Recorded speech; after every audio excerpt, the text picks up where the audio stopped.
Hello guys, welcome back to the day to day review. ఈ రోజు review వచ్చేసి సంక్రాంతికి వస్తున్నాం. యాక్టర్ బై వెంకటేష్ గారు, మీనాక్షి చౌదరి గారు, ఐశ్వర్య రాజేష్ గారు and director by Anil Ravipudi. ఈ సినిమా ఎలా ఉందో ఈ వీడియోలో మాట్లాడుకుందాం. మెయిన్ టాపిక్లోకి వెళ్లే ముందు ఒక్క స్మాల్ రిక్వెస్ట్ అండి. వీడియోని ఎక్కడ స్కిప్ చేయకుండా ఫుల్గా చూడండి. ఆ తర్వాత మీ అభిప్రాయం మీద కామెంట్ చేసి నా ఛానల్ సబ్స్క్రైబ్ చేసుకున్నాను కొంచెం ఎంకరేజ్ చేస్తారని మనస్ఫూర్తిగా కోరుకుంటున్నాను. ఇంకా లేట్ చేయకుండా రివ్యూలోకి వెళ్దాం. మీరు కూడా లేట్ చేయకుండా ఈ వీడియో ఒక లైక్ చేసి రివ్యూలోకి రండి. ఈ సినిమా యొక్క బేసిక్ ప్లాట్ ఏంటంటే అట్లాంటి స్పాయిలర్ కాదండి, జస్ట్ క్లియర్గా ఉండటం కోసం చెప్తున్నా. వెంకటేష్ గారు అయితే ఒక రిటైర్ అయిపోయిన పోలీస్ ఆఫీసర్. రిటైర్ అయిన తర్వాత పెళ్లి చేసుకుని ఒక కొడుకుని కానీ ప్రశాంతంగా అయితే ఉంటాడు. వెంకటేష్ గారికి గతంలో ఒక ఎక్స్ గర్ల్ ఫ్రెండ్ అయితే ఉంటుంది. ఆమె వెంకటేష్ గారి దగ్గరికి ఒక కేసు పని మీద వస్తుంది, కేసు సాల్వ్ చేయమని చెప్పేసి. వీళ్ళ ముగ్గురు మధ్య ఉండే ఆర్గ్యుమెంట్స్ కానీ, ఆ పొసిటివ్నెస్ కానీ, అక్కడ జనరేట్ అయ్యే ఫన్ కానీ, ఆ కేసుని ఎలా సాల్వ్ చేశారు, ఇదే ఈ సినిమా యొక్క స్టోరీ. మధ్యలో చాలా క్యారెక్టర్స్ అయితే ఉంటాయి. వాళ్ళు ఎంటర్ అయినప్పుడే మనకు అర్థమైపోద్ది, అంటే వీళ్ళు కూడా కామెడీ యాక్టర్స్, ఏంటంటే కామెడీ కోసమే వచ్చారు అన్నట్లయితే మనకు అర్థమైపోద్ది. చాలా మంది ఉంటారు. అవసరాల శ్రీను, బెనర్జీ, సాయి కుమార్ గారు, వీటీవీ గణేష్ గారు, అంటే ఎవరు నువ్వు ఎంత టాలెంటెడ్గా ఉంటాడు కదా ఆయన. అండ్ యానిమల్ సినిమాలో ఆయన ఉంటాడు కదా, బొజ్జం మీద చెయ్యొద్దు అంటాడు చూసావా, ఆయన కూడా కామెడీకి వాడారు. అంటే యానిమల్ సినిమాలో కూడా ఆయన సీరియస్ రోల్ అయినా కానీ కామెడీగా అనిపిస్తుంది. ఆయన కూడా ఇందులో ఉన్నారు.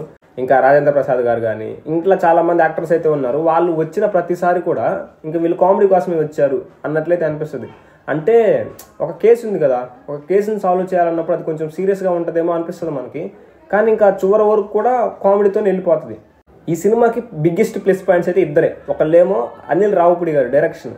అండ్ డైరెక్షన్తో పాటు ఆయన కొన్ని మాటలు రాసుకుంటాడు కదా, అంటే ఈ కామెడీ ఉండాలి, ఈ ట్రోలింగ్ లాగా ఉండాలి, అంటే కొన్ని సోషల్ మీడియాలో ఉన్న డైలాగ్స్ కూడా వాడుకున్నట్లయితే అనిపిస్తుంది మధ్యలో. అంటే ఇండైరెక్ట్గా వాడుకున్నారేమో, కొంచెం మార్చేసి వాడిన ఫీలింగ్ అయితే వస్తుంది. ఆయన కామెడీ వే కానీ ఇది బాగుంటుంది. అండ్ ఇంకా సెకండ్ వచ్చేసి వెంకటేష్ గారు. ఆయన పర్ఫార్మెన్స్ అయితే మనకి పాత సినిమాల్లో ఉంటుంది చూసారా కామెడీ టైమింగ్, దానికంటే కొంచెం ఎక్కువగానే ఉంటుంది ఈ సినిమాలో. చాలా బాగా అనిపిస్తుంది. ఆయన మాటలు కానీ, ఆయన టైమింగ్స్ కానీ, ఆయన ఎక్స్ప్రెషన్స్ కానీ, ఆ ఎనర్జీ కానీ నిజంగా మనకి ఎక్స్ట్రాడినరీగా అనిపిస్తుంది. ఫ్యామిలీ ఆడియన్స్ అయితే పండగ చేసుకుంటారు ఈ సినిమాకి వెళ్తే. అంటే యాక్షన్ మూవీస్ కానీ, థ్రిల్లర్స్ కానీ, హర్రర్, ఇట్లా చాలా పెద్ద సినిమాలు చూసి ఈ సినిమాకి వెళ్తే ఒక డిసప్పాయింట్మెంట్ ఫీలింగ్ అయితే వస్తుంది. కానీ ఏ సినిమా ఆ సినిమా అనుకుంటా చూసే వాళ్ళకైతే చాలా బాగా అనిపిస్తుంది.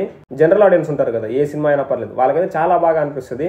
ఇంకా ఫ్యామిలీ ఆడియన్స్, అంటే పర్టికులర్గా వెంకటేష్ గారి సినిమాలకే వెళ్ళాలి అనుకునే వాళ్ళైతే ఇంక ఈ సినిమాకైతే వాళ్ళకైతే ఈ పండక్కి ఫుల్ మీల్సే అనమాట. అంత బాగా అయితే అనిపిస్తుంది. బీజిఎం కూడా పర్లేదు, బాగానే ఉంటుంది.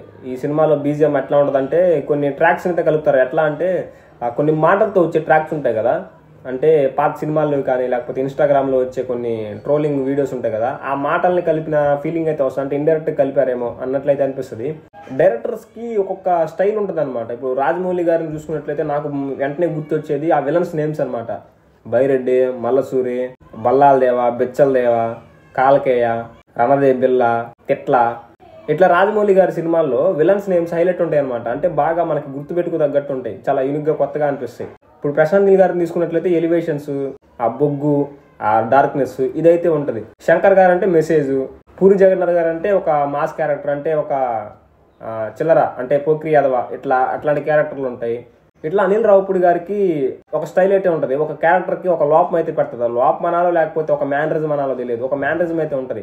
ఇప్పుడు రాజా ది గ్రేట్ సినిమా చూసుకున్నట్లయితే అంటాడు కదా, F1 కానీ F2 కానీ తీసుకున్నట్లయితే ఇట్లా ఒక మ్యానరిజం అయితే పెట్టుకుంటా వస్తాడు ప్రతి సినిమాలో. ఈ సినిమాలో కూడా ఒక మ్యానరిజం అయితే ఉంటుంది. వెంకటేష్ గారి కొడుకు అయితే కొరికేస్తా అంటాడు. ఆ బొడ్డోడు వచ్చిన ప్రతిసారి కూడా ఫన్ అయితే జనరేట్ అవుతూ ఉంటుంది. చాలా బాగా అనిపిస్తుంది ఆ ఫన్ కూడా. ఆ క్యారెక్టర్ని కానీ ఆ మ్యానరిజంను చూసినప్పుడు నాకు ఈ అన్బీటబుల్ కల్చర్లో చెర్రీ తెలుసు కదా, చెర్రీ అంటే ఎవరికి తెలియదు అండి, కర్రోడు అంటే అర్థమైంది. అదే అన్బీటబుల్ కల్చర్లో నల్లగా ఉండి కామెడీ జనరేట్ చేస్తూ ఉంటాడు. సారీ బ్రో, ఈ వీడియో చూస్తే కనుక ఏమనుకోవద్దు, జనాలకి నువ్వు అట్లానే నోటీస్ అయ్యావు, సో అందుకే చెప్తున్నా. అతనైతే గుర్తొస్తాడు. అన్బీటబుల్ కల్చర్లో చెర్రీకి ఒక మ్యానరిజం అయితే ఉంటుంది, కొరకరా అవి నట్టే పట్టుకొని అనేసి. అట్లా అనిపిస్తుంది ఈ క్యారెక్టర్ చూసినప్పుడు. అంటే కొరికేస్తా అన్నట్లయితే అంటా ఉంటాడు. ఆ ఫన్ కూడా చాలా బాగా అనిపిస్తుంది. ఈ సినిమాలో ట్రోలింగ్ స్టఫ్, మీమింగ్ స్టఫ్ అయితే ఉంటుంది మనకి. అంటే మనం ట్రోల్ చేసుకోవడానికి కానీ, ఆ ట్రోల్స్లో కానీ, మీమ్స్లో కానీ డైలాగ్స్ ఉంటాయి కదా మధ్యలో. ఈ సినిమాలో అట్లాంటి కొన్ని ఉంటాయి మనకి వేసుకోవడానికి.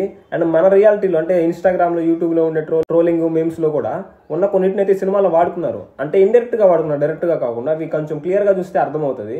సో అట్లాంటి ఫన్ అయితే కూడా ఉంది ఈ సినిమాలో. కొంచెం అది కూడా మనకి కొంచెం ఇంట్రెస్టింగ్గా అనిపిస్తుంది. ఇది మనం ఇన్స్టాగ్రామ్లో చూసాం కదా, దీన్ని కూడా వాడుకున్నారా అని ఒక ఇంట్రెస్టింగ్గా చూస్తాం. అంటే ఫ్యామిలీ ఆడియన్స్ అండి. ఈ సినిమా ముఖ్యంగా ఫ్యామిలీ ఆడియన్స్కే బాగా కనెక్ట్ అవుతుంది. ఈ సినిమాలో సాంగ్స్ గురించి మాట్లాడుకున్నట్లయితే కొన్ని సాంగ్స్ ఏమో సిచ్యువేషన్ తగ్గట్టుగానే ఉంటాయి. అంటే ఇప్పుడు రొమాంటిక్ టైంలో రొమాంటిక్ సాంగ్ రావడం, కామెడీ టైంలో కామెడీ సాంగ్ రావడం, ఇట్లా బాగానే ఉంటుంది. కొన్ని ఏమో సిచ్యువేషన్ తగ్గట్టు ఉండవు అనమాట. అంటే సిచ్యువేషన్ సంబంధం లేకుండా ఏదో ఒక సాంగ్ పెడితే బాగుండలే, అది కామెడీ సాంగ్ కావచ్చు, రొమాంటిక్ కావచ్చు, లవ్ కావచ్చు, లేదా ఫ్యామిలీ సాంగ్ కావచ్చు, ఏదో ఒక సాంగ్ పెడితే జనాలు కాసేపు ఎంటర్టైన్మెంట్ అవుతారు అన్నట్లయితే పెట్టినట్టు అనిపిస్తుంది 1-2 సాంగ్లు. పర్లేదు, ఓవరాల్గా అయితే సాంగ్స్ కూడా మనకి బాగానే కనెక్ట్ అవుతాయి. అంటే ఫీల్ గుడ్ సాంగ్స్ అయితే బాగానే ఉంటాయి. ఆ సాంగ్స్లో కూడా కొంత ఎంటర్టైన్మెంట్ అయితే ఉంటుంది. అవి కూడా చాలా బాగా అనిపిస్తాయి. ఇంటర్వెల్లో వచ్చే సీన్స్ కానీ ఇంకా ప్రీ క్లైమాక్స్ బాగానే ఉంటుంది. క్లైమాక్స్ కూడా అంటే అతికిచ్చినట్లయితే ఉంటుంది అనమాట. అసలు ఇది ఎట్లా ఉంటుంది అంటే స్టోరీ ఒక కేసు పని మీద వచ్చింది, ఆ కేసుని సాల్వ్ చేయాలి ఎండ్ ఆఫ్ ది డే, ఆ మధ్యలో కామెడీ వచ్చింది అన్నట్లయితే అనిపించదు. ఈ కామెడీ చూపించడం కోసం ఈ కేసుని సాల్వింగ్ని పెట్టినట్లయితే అనిపిస్తుంది. సో దానివల్ల క్లైమాక్స్ ఎట్లా ఉంటుందంటే ఇది అతికిచ్చిన ఫీలింగ్ అయితే వస్తుంది. అంటే నాకు ఎలా అనిపించింది అంటే చేతిలో సంకపిల్లని పెట్టుకొని ఊరంతా వెతికినట్టు. అంటే తెలియకుండా ఎతకడం ఒక లెక్క, చేతిలోనే ఉందని తెలుసు కూడా టైం పాస్కి ఎతికితే ఎట్లా ఉంటుంది అట్లా అయితే అనిపించింది. అంటే ఇంకా దాన్ని సాల్వ్ చేసుకునే విధానం అట్లానే ఉంటుంది అనమాట. ఈ కామెడీ కోసమే అది ఒక కాన్సెప్ట్ని పెట్టారు అన్నట్లయితే ఉంటుంది. అన్ని ఇరికిచ్చిన ఫీలింగ్ అయితే వస్తుంది. ఏదో ఇంకా సినిమాని ఎండ్ చేయాలి కదా, ఇంకా ఎండ్ చేద్దాంలే మన చేతిలో పనే అని చెప్పేసి క్లైమాక్స్ని అయితే అతికిచ్చిన ఫీలింగ్ అయితే వస్తుంది. అక్కడ కూడా కొంచెం కామెడీగానే ఉంటుంది. పర్లేదు, ఇంకా క్లైమాక్స్ ఇంకా ఓవరాల్గా కామెడీ పరంగా చూసుకున్నట్లయితే ఈ సినిమా చాలా బాగా అనిపిస్తుంది. చాలా ఎంటర్టైన్మెంట్ అవుతాం. ఫ్యామిలీతో అయితే ఖచ్చితంగా నవ్వుకుంటాం. జనరల్గా ఫ్యామిలీ ఆడియన్స్కి ఎందుకు కనెక్ట్ అవుతారంటే ఇట్లాంటి సినిమాలకి, వెంకీమామ సినిమాలకి ఫ్యామిలీ అంతా నవ్వుకుంటారు. ముందు ఫ్యామిలీతో కలిసి వెళ్ళే సిచ్యువేషన్ ఉంటుంది అక్కడ. అంటే మరి టూ మచ్ యాక్షన్ ఉండదు, బ్లడ్ ఉండదు, ఈ అడల్ట్ రేట్ కామెడీ ఉండదు. కొంచెం చూడడానికి బాగుంటుంది, నవ్వుకోవచ్చు. ఫ్యామిలీ అంతా పండక్కి అంతా కలిసి ఉండాలి, అదే ఒక పాజిటివ్ వైబ్ అనుకుంటారు కదా. సో అట్లా అయితే ఫ్యామిలీ ఆడియన్స్ అయితే సినిమాకి బాగా కనెక్ట్ అవుతారు. సో ప్రతి ఒక్కరు మీ ఫ్యామిలీతో కలిసి వెళ్ళే ప్రయత్నం అయితే చేయండి. ఈ సంక్రాంతికి అయితే 3 సినిమాలు అయితే వచ్చినాయి ఇప్పటికి. గేమ్ చేంజరు, డాక్ మహారాజా, సంక్రాంతికి వస్తున్నాయి. ఈ 3 సినిమాల్లో నేను ఆల్రెడీ మొన్న డాక్ మహారాజా రివ్యూ చేసినప్పుడు చెప్పాను, గేమ్ చేంజర్, డాక్ మహారాజా అంటే డాక్ మహారాజాని కొంచెం ఎక్కువ నచ్చింది సినిమా అని చెప్పేసి. మరి ఇప్పుడు సంక్రాంతికి వస్తున్నా కూడా యాడ్ చేసి చెప్పాలంటే ఈ రెండింటికి దీనికి కొంత పొంతన ఉండదండి. అంటే ఇప్పుడు గేమ్ చేంజర్, డాక్ మహారాజా ఒక జోనర్ అనుకోవచ్చు, సంక్రాంతికి వస్తున్నాం అనేది ఇంకో డిఫరెంట్ జోనర్ లాగా అనిపిస్తుంది. అసలు వీటితో కంపేర్ చేయవచ్చా లేదా అన్న కన్ఫ్యూజన్ కూడా వస్తుంది. కంపేర్ చేస్తేనేమో డాక్ మహారాజా అండి, కంపేర్ చేయకుండా ఉంటేనేమో గేమ్ చేంజర్, డాక్ మహారాజాలో డాక్ మహారాజా. ఇంకా కంపేర్ చేసిన ఉపయోగం లేదండి. ఇంకా అది ఒక సపరేట్ జోనర్ అనమాట. ఇది ఫ్యామిలీ జోనర్ అండి. ఇప్పుడు గేమ్ చేంజర్ అనేది ఒక సొసైటీ జోనర్ అనుకోవచ్చు. అంటే యాక్షన్స్ ఉంటుంది, కొంచెం థ్రిల్ మూమెంట్స్ ఉంటాయి, ఫ్యామిలీ ఉంటుంది, రొమాన్స్ ఉంటుంది, ఫైట్స్, పొలిటికల్ డ్రామా ఇవన్నీ ఉంటుంది. డాక్ మహారాజాలో కూడా అంతే కొంచెం. కానీ ఇది ఓన్లీ ఫ్యామిలీ జోనర్ అనమాట. సంక్రాంతికి వస్తామంటే ఒక సపరేట్ ఫ్యామిలీ, అంటే పండగ జోనర్ అనుకోవచ్చు, పండగ ఫ్యామిలీ జోనర్ అనుకోవచ్చు. సో దీన్ని కంపేర్ చేసినా కానీ ఉపయోగం ఉండదు. సో ఓవరాల్గా చెప్పాలంటే సినిమా అయితే గుడ్ అండి. ప్రతి ఒక్కరు మీ ఫ్యామిలీతో వెళ్ళే ప్రయత్నం చేయండి. సినిమా అయితే నాకు కొంచెం ఎంటర్టైన్మెంట్ పర్పస్లో చాలా బాగా అనిపించింది. అది కూడా ఫ్యామిలీతో వెళ్తే చాలా బాగా కనెక్ట్ అవుతారు, మీరు కూడా సాటిస్ఫై అవుతారు. అంటే ఫ్యామిలీతో కలిసి ఒక మంచి పాజిటివ్గా చూసాము సినిమా అని చెప్పేసి. సో ఓవరాల్గా మూవీ గురించి అయితే అది. ఇప్పటిదాకా వీడియో చూసినందుకు నిజంగా థ్యాంక్ యూ సో మచ్ అండి. నా రివ్యూ పైన మీ అభిప్రాయం మీద కామెంట్ చేసి ఈ వీడియో ఒక లైక్ చేసి నా ఛానల్ సబ్స్క్రైబ్ చేసుకుని కొంచెం ఎంకరేజ్ చేస్తారని మనస్ఫూర్తిగా కోరుకుంటున్నాను. నెక్స్ట్ వీడియోలో మళ్ళీ కలుద్దాం. బాయ్.